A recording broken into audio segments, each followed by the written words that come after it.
All right, it's fantastic to see all of you tonight. And, it's great to get to do this again. It's a lot of fun. This is also a great learning experience for me because this is not my natural habitat. I'm used to being able to ramble on at length for like an hour, hour and a half with students. But here with this timeline, I have to stick to my notes. And originally I was told back in the day that I had a 30-minute hard cutoff. And I was like, okay, is that actually 30 minutes? I asked Jeremy. And he told me I could have a soft 32 minutes. And if I made it to 33, I was getting tackled. And that just makes it all the more exciting because I never know, is this the day I go for 33 and get tackled? I'm ready. So, and part of the difficulty, I think, well, yeah, and part of the difficulty, I think, is also a lot of times in some of the topics that I take on here, especially trying to discuss history like I am, because what you're supposed to do in this presentation is take a complex topic and describe it in a manner that's easy to understand, and I'm taking a simplistic narrative and trying to explain how it's actually more complex. So, and now that I'm 31 minutes from getting tackled, let's talk about the Vietnam War. So why pick on the Vietnam War? Well, the Cold War defined most of the post-1945 world. And this conflict was portrayed as part of a battle over ideological differences between the democratic West and Soviet-style communism, with the Vietnam War representing this conflict in microcosm.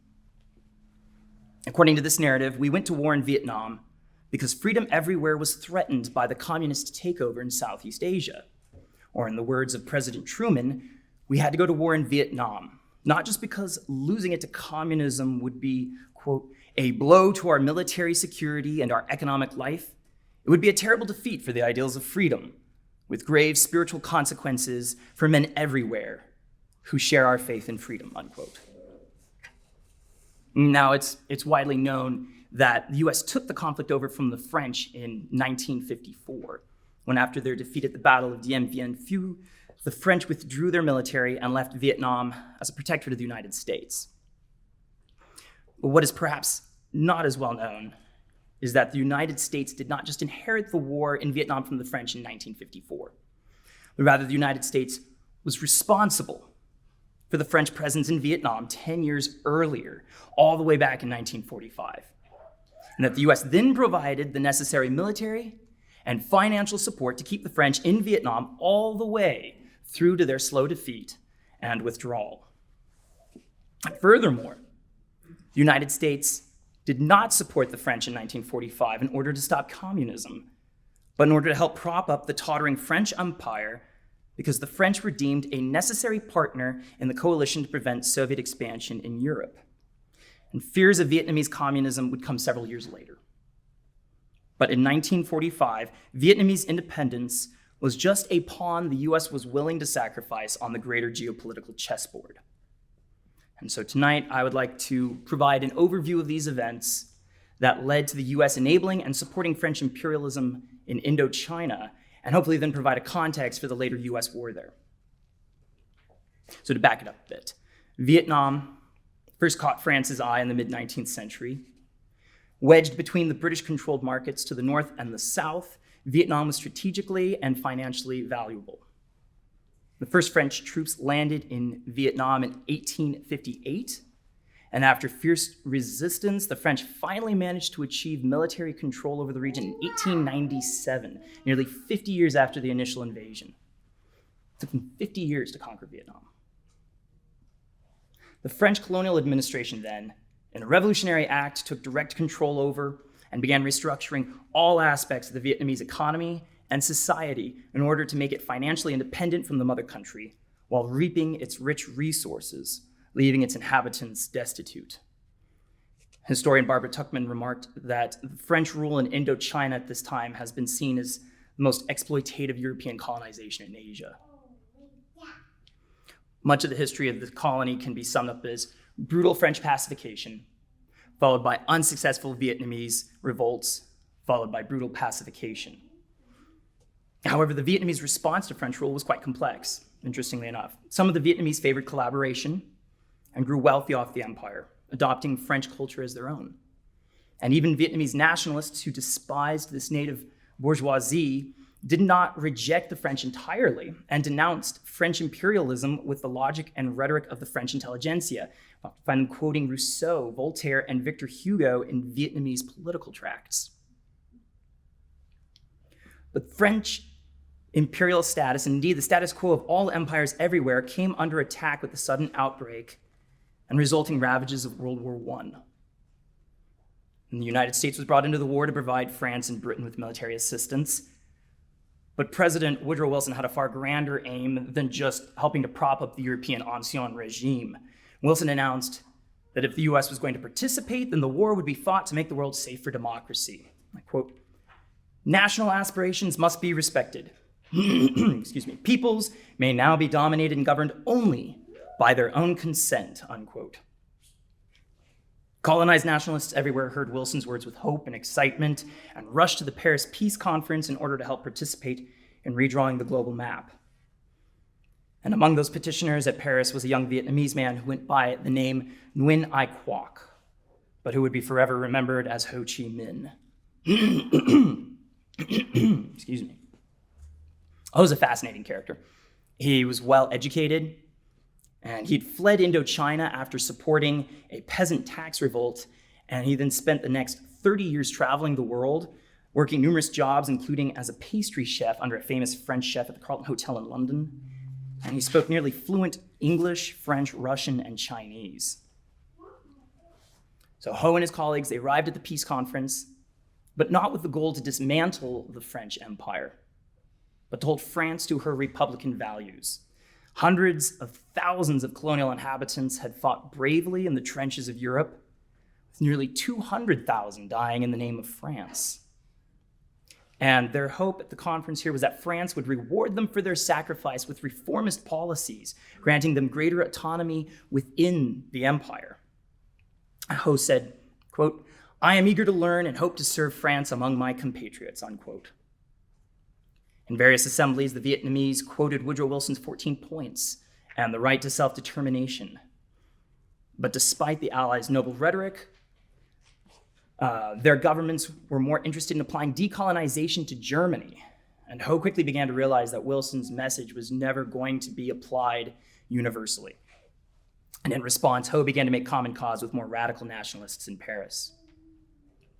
Ho's eloquence then caught the attention of the French Socialist Party, who invited him to join. The French Socialists listened sympathetically to his speeches for liberty in Vietnam, but ultimately, they were more interested in the political struggles within France and not in the far-flung reaches of the empire.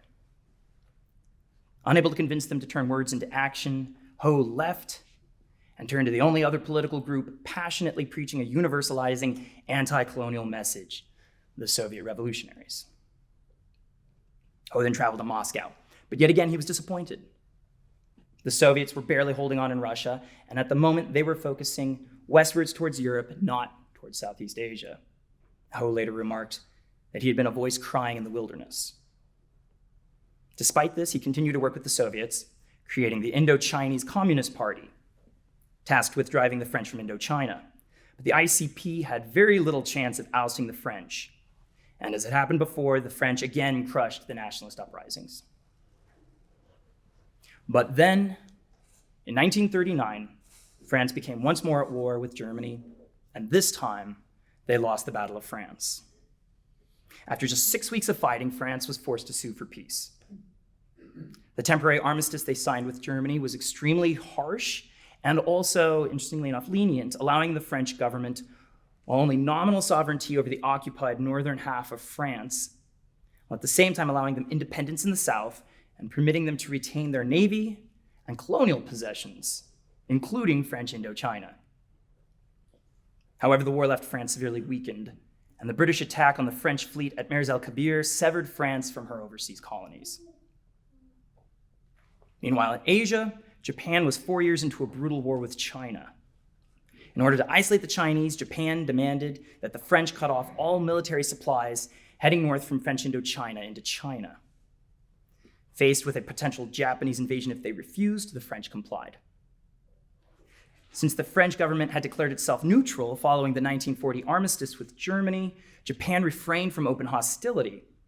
And with the forced consent of the French, they contented themselves with merely using Indochina as a base of operation from which to launch their invasion of the Dutch East Indies. For the next several years, relations were tense between them, but the French managed to maintain a very real control over Indochina. And they demonstrated this by yet again brutally suppressing another Vietnamese uprising. Ho Chi Minh then returned to Vietnam and immediately set out to rebrand Vietnamese revolution away from its communist roots. According to historian Huynh Kim Khanh, Ho, quote, called for a national liberation revolution and temporary postponement of the class struggle, unquote. Ho declared in a public letter, quote, national salvation is the common cause of the whole of our people, unquote.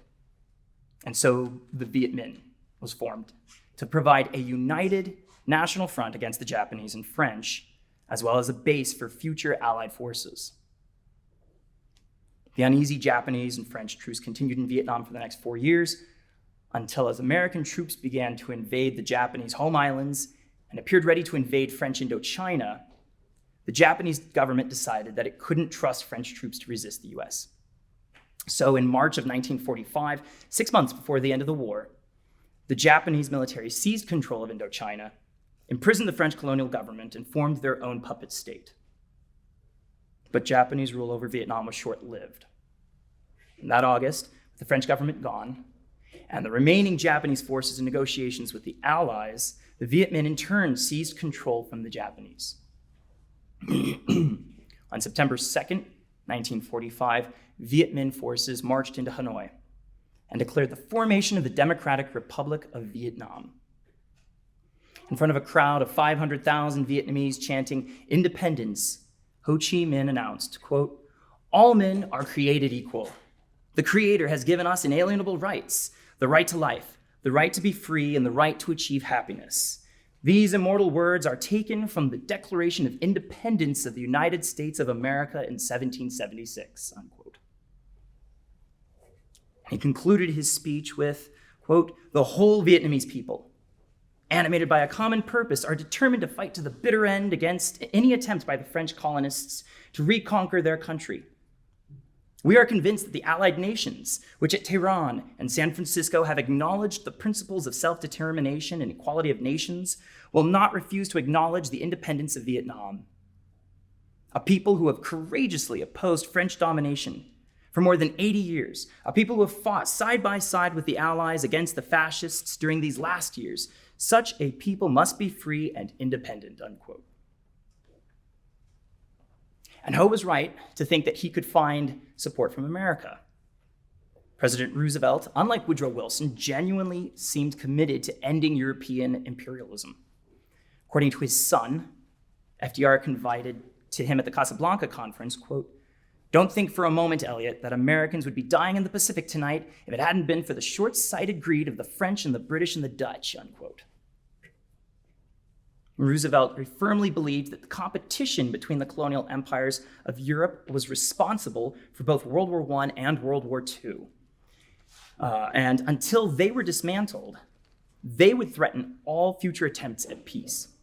In another report, FDR had said, quote, I can't believe that we could fight a war against fascist slavery and at the same time not work to free people all over the world from a backward colonial policy, unquote. The British, meanwhile, already concerned by Roosevelt's private announcements, became further alarmed when FDR in the Atlantic Charter, when FDR included in the Atlantic Charter a clause respecting, quote, the right of all peoples to choose the form of government under which they will live, unquote. And in particular, FDR was gunning for the French Empire in Indochina. Roosevelt loathed de Gaulle in particular and greatly distrusted the French in general, and he specifically denounced their administration of Indochina as a, quote, example of colonial mismanagement, unquote. Churchill at one point complained that Roosevelt, quote, has been more outspoken to me on that subject than any other colonial matter, and I imagine that it is one of his principal war aims to liberate Indochina from France, unquote. But even Roosevelt for all his emphasis on Vietnamese independence, still didn't shrug off the notion that self-governance first required a Western helping hand. Roosevelt suggested that Vietnam should go through a period of international trusteeship, quote, for 25 years or so, until we put them on their feet, just like the Philippines, unquote. But even a trusteeship troubled his European allies. The British worried that this policy would jeopardize their own colonial claims, and the French worried what this would mean for their holdings, not only in the Far East, but also in Africa. But meanwhile, the international political scene was changing. As victory began to look certain, Roosevelt had to determine not just how to destroy Germany and Japan, but how to build a lasting peace. Now, he had envisioned the New World Order, being run by the four policemen: the United States, United Kingdom, Soviet Union, and the Chinese. But this alliance was beginning to look unrealistic as China collapsed into civil war and the Soviet Union began to take its own path. And then in April of 1945, 4 months before the Japanese surrender, and 5 months before the crowd of Vietnamese gathered in Ba Dinh Square to hear Ho Chi Minh declare independence, Roosevelt died of a cerebral hemorrhage. His successor, Harry Truman, was almost entirely occupied with building an anti-Soviet coalition across Europe, and France now played a key role in that coalition. Throughout the war, the French provisional government had made it clear that they believed that retaining France's colonies was imperative to restoring France to her rightful seat at the Allied table, a place they'd been denied during the war. President of the Assembly Committee on Overseas France declared, quote, "France must make a choice to remain a second-rank nation or instead, thanks to the contribution of her overseas territories, to become once again a great power," unquote. But in order to do this, France would need the support of the United States. And as one French official remarked to his colleague, quote, "Nothing will or can be done in Indochina without their agreement, at least tacit," unquote. And now that Roosevelt was dead, de Gaulle eagerly used the shifting balance of power in Europe to hold Vietnam hostage. He threatened that France could not maintain national prestige without its colonial possessions, and a decline in patriotism would almost inevitably lead to civil unrest and a communist takeover in France. De Gaulle told the US ambassador in Paris, quote, "If the public here comes to realize that you are against us in Indochina, there will be terrific disappointment, and nobody knows to what that will lead. We do not want to become communist. We do not want to fall into the Russian orbit, but I hope you do not push us into it," unquote. Members of the US government were outraged at the extortion, but it was a powerful threat. In addition to the French threats of going communist, there was obviously the obvious sticky point that Ho Chi Minh was himself an avowed Marxist. But interestingly enough, this didn't factor so much into US policy in 1945 as you might think. In 1945, the Soviets were unable to provide support to fellow communists in far-flung reaches of the world, and courting America was Ho's best bet for independence, and he played it to the max. Rather than coming across as ideologically intractable, Ho was extremely pragmatic and was more than willing to tether himself to a capitalist country if that meant independence, which was his chief and primary goal. At the end of World War II, he worked very closely with members of the United States Office of Strategic Services that had been sent into Vietnam, and they wrote glowingly of Ho's willingness to assist them. Ho remarked to an OSS operative, quote, "Your statesmen make eloquent speeches about self-determination. We're self-determined. Why not help us? Am I any different from your George Washington?" Unquote. One message sent out by an OSS operative wrote, quote, "Forget the communist bogey. Viet Minh League is not communist, stands for freedom and reforms against French harshness," unquote. And regardless of whether or not this was a truly accurate assessment, it still reveals that as far as American intelligence was concerned, the message was clear. Ho Chi Minh was eager to work as an ally with the United States. And Americans in the region observed that the Vietnamese widely revered the United States as a near mythical beacon of liberty and assumed that the US would support Vietnamese independence.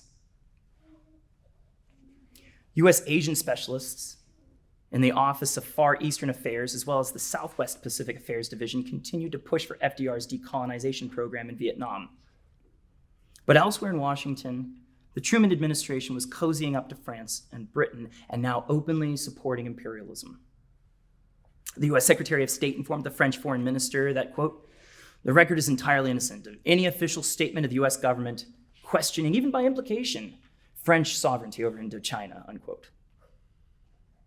No one spoke out when de Gaulle announced at a press conference, quote, "The position of France in Indochina is very simple. France means to recover its sovereignty over Indochina," unquote.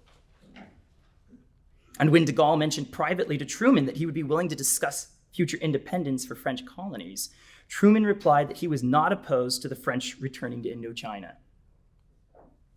Later that same month, OSS officials in Vietnam sent a message to Truman from Ho Chi Minh requesting that the Viet Minh be involved in discussions regarding Vietnam's future. Truman sent no reply. As the Allies carved up East Asia into zones of control, the US granted Britain oversight in the southern half of Vietnam and China in the north. De Gaulle leaped at the opportunity and began working with British officials for French troops to accompany them. In September, British troops began to arrive in Vietnam to accept the surrender of the remaining Japanese forces in the area, as well as to pave the way for the French. But they came with a heavy hand against the local Vietnamese. Sporadic fighting broke out with Vietnamese nationalists as the British declared martial law, banned public meetings and demonstrations, imposed curfews, and shut down the Vietnamese press. The following month, the French began landing troops into Vietnam and immediately found themselves embroiled in gun battles with Vietnamese nationalists. Outnumbered, the French pressed the Japanese soldiers into service and managed to hold their position. And in late October, the tables turned when the French began to land large numbers of troops, many of them aboard American ships, wearing American uniforms and carrying American equipment. In addition, the French had acquired American transport planes, landing craft, and US Lend-Lease money left over from World War II. Ho still wrote to the US Secretary of State, as well as President Truman, urging them, quote, "What we ask has been graciously granted to the Philippines. Like the Philippines, our goal is full independence and full cooperation with the United States, and we will do our best to make this independence and cooperation profitable to the whole world," unquote. And in both cases, Ho again received no reply. As French forces began to make inroads north, Ho pushed for a negotiated settlement. And by March of 1946, he managed to achieve a ceasefire with the French. He then traveled to Paris to discuss a compromise to Vietnamese independence, but French officials were intransigent, while French military commanders back in Indochina, acting on their own initiative, attempted to sabotage the peace talks at every turn by doing anything within their power to provoke the Viet Minh. Again, Ho reached out to the American government, telling a journalist, quote, "Your country can play a vital role for peace in Southeast Asia. The memory of Roosevelt is still strong. You never had an empire, never exploited the Asian peoples. The example you set in the Philippines was an inspiration to all of us. Your ties with France are strong and durable, and you have a great influence in this country. I urge you to report to your people the need there is to swing the balance towards peace and independence before it is too late for all of us. Do not be blinded by this issue of communism. Independence is the motivating force, not communism. On the issue of independence and the unity of North and South, we are all in agreement, communists, Catholics, Republicans, peasants, workers," unquote. And when peace talks broke down, Ho even attempted to acquire US mediation by offering Cam Ranh Bay as a US naval base. But if the French would not budge, neither would Truman. And by 1947, the French were once again attempting to exterminate the Viet Minh. Gradually, the French pushed the Viet Minh back from the urban centers of Vietnam and into guerrilla warfare in the northern jungles. But as the intensity of the jungle fighting increased over the next several years, the French position in Vietnam began to look less and less stable. And then in 1949, the Chinese Civil War resulted in a communist takeover, and civil war in Korea threatened to lead to the same there. Desperate for allies, the French, as well as the Viet Minh, began to recast the conflict in Vietnam as part of this global war between the West and communism, and it worked. Despite distrusting Ho, China and the Soviet Union agreed to send him money and supplies, while the United States, eager in turn for French support in Korea, began sending over US bomber planes, artillery, napalm, and ammunition to the French in Vietnam. And this was then followed by President Truman approving $100 million being sent to the French, which by 1952 turned into $300 million. And 2 years later, it was nearly $1 billion. Before the French defeat, the United States would end up covering over 75% of the French war effort, a war that the French would eventually lose and which the US would then end up fighting on its own. What was supposed to be a simple French colonial venture in Vietnam had now escalated into a war being waged against global communism, costing billions of dollars and hundreds of thousands of lives. The war in Vietnam was now too big to fail, and US politicians could not figure out how to pull out without losing face. As the Defense Department later stated in the Pentagon Papers, quote, "The US became virtually a prisoner of its own policy," unquote.